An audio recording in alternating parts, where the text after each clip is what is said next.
Namaste and welcome back to Mindful Serenity Yoga. We're going to continue answering questions from the jar. I will start by taking a deep breath and exhaling out any miminess that might want to answer this question. I'll set my timer for 10 minutes and I'll do my best to stay within that time frame. The answer will not be perfect, either will this video, either will I, but we're going to put it up the way it is. Okay.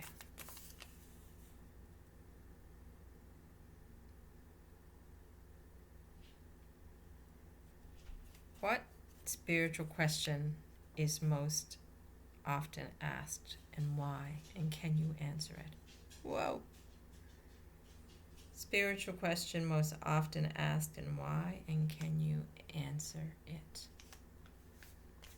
Spiritual question most often asked and why? And can you answer it? I think the spiritual question asked most often, maybe not the most profound spiritual question, but the one that's asked the most is, how do I end suffering for me? How do I end suffering for me? And that, at first, seems like a very personal question, a very ego-focused question, because we're talking about the little me. But in reality, it is a question that can lead to healing. It's a question that can lead to deeper questions. It is a question that can lead to spiritual awakening. Most people come to ask these questions when they find themselves challenged by life, when they reach a certain level of challenge and difficulty, when their emotions are so heavy and dark to carry around, when their thoughts are constantly aggravating them and their nonstop thinking or their monkey mind, when they just can't stop thinking, when they're worrying and upset or obsessed and anxious. That's when people come to spirituality a lot of times. They come because they've exhausted all other avenues of feeling better. They're starting to realize that all this grasping and clinging to things from the external world in order to fill up holes they assume are inside them doesn't work. They come to realize that pushing away reality through suppressing and repressing and denial and through running away into our busy work doesn't work. It doesn't make us happy. We're all on a pursuit for happiness, but we don't understand what happiness really is. We think happiness is a conditional thing that we will get when we get everything we want from life, when life does exactly what we expect and think it should do for us, when we avoid all the painful things in life, when we avoid the challenge and difficulty, then we'll say that's happiness, We see it as a very conditional state of being. I never really liked the word happiness too much. I like the word peace and joy better because they seem to have a more of a grounding effect. They take us away from the unconditional. They take us away to a state of being that's already within us when we hear those words. That's what I perceive anyway. So I think the joy and peace we're seeking out there is already within us, and we're just doing the indirect route by trying to grab or manifest that thing out there so we feel better inside, trying to succeed in that area so we feel better inside, trying to gain and hold on to these things because we think it will feel better inside, trying to avoid the pain of life and the painful experiences of life, especially if we've already had them and we've been scarred by them. We want to do whatever we can to avoid them. That pursuit is not effective, nor is the pursuit of constantly pushing down those emotions that are triggered by life events that come up, right?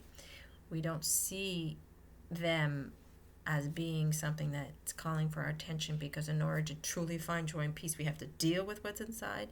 We see them as annoyances and something to avoid and something to stop and repress and suppress. And, even psychiatry and psychology sometimes is not that, the defense mechanisms can be considered very unhealthy, but this idea that we're not supposed to feel these things. If we feel these things, there's something wrong with us. If we're depressed, there's something wrong with us. This is not a state of being it should be.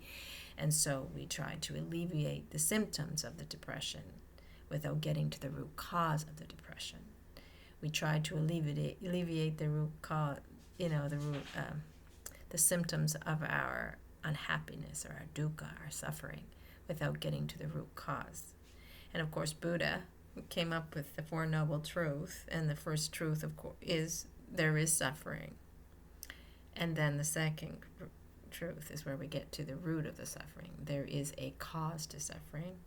And what is that cause? That cause is our craving, our desire, our preferencing, and our averting or avoiding that which we consider to be painful. It is our expecting life to be a certain way, right? So people come to the spiritual platform when they realize that what they're experiencing is not being taken care of by their busy work, or by their distracting, or their numbing, or by their grabbing and grasping for things of the material world, or by their avoiding life. When we realize that suffering is there and it's not going away when we do these things, we have no other choice but to turn inwardly, and that's where the spiritual journey takes us. It takes us inward, right, rather than outward. And so we begin to ask the question, how do I end this suffering that this little me I call, or this human I call me, is experiencing? It's very personal, very narcissistic at first, because it's all about the me. And then in the early stages, when someone says to you, oh, you just got to stop thinking about yourself. You got to stop. It's like, oh my gosh, no, that's not right. And we resist that, and we run to the psychologists who tell us, yes, we have to build up your healthy sense of me. We have to build up your personality so it's healthier and all that. And when someone tells you, no, you got to get rid of that me, it's like we can't even begin to fathom that. It's like, no, this me is such a part of me. If you take away me, you're amputating a part of who I am. And we don't see it as the false self it is at first. So when we come to ask that question, what I believe to be the most often asked question is, how do I alleviate this suffering for me? In so many different forms that it's asked. It is a challenging question because we don't want the answer right away. But just by asking it, we begin the process of finding the answer. And it's a long, arduous journey from that one question, how do I end the suffering for me, that takes us to understanding what suffering is, understanding what this so-called me is, understanding who is suffering on this journey, which is not the true self, but the little me self, and understanding how to handle it. What Buddha meant by desire and craving being the root cause of suffering, right? And seeing from a distance, once we ask that question, how we've been behaving in the past, and how it wasn't working, and how there must be a better way of handling suffering, handling this life that we've been given to live. And you talk to maybe some people who are very evolved during those very, very early stages of asking that first initial question, how do I end the suffering for me? And they'll say things like, my goodness, you're not suffering,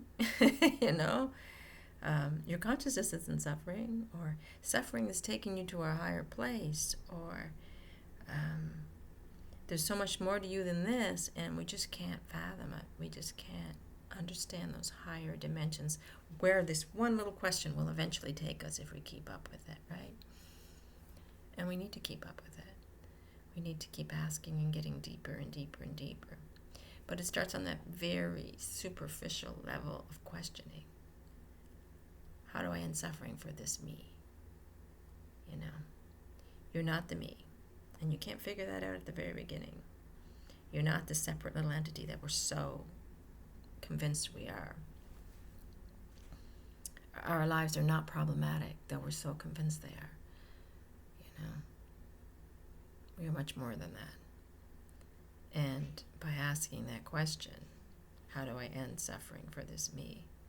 We begin a long journey, a long arduous journey, but a long journey that will take us deeper and deeper and deeper, not only into the answer and the cure for suffering, but to that one thing that was always there, that we always were, that is nothing but joy and peace.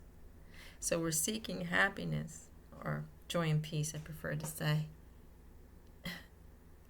We've been going this way all our lives, seeking joy and peace. We come to ask that question, how do I end this suffering? Because what we realize is all we've got is suffering. We didn't get the joy and peace.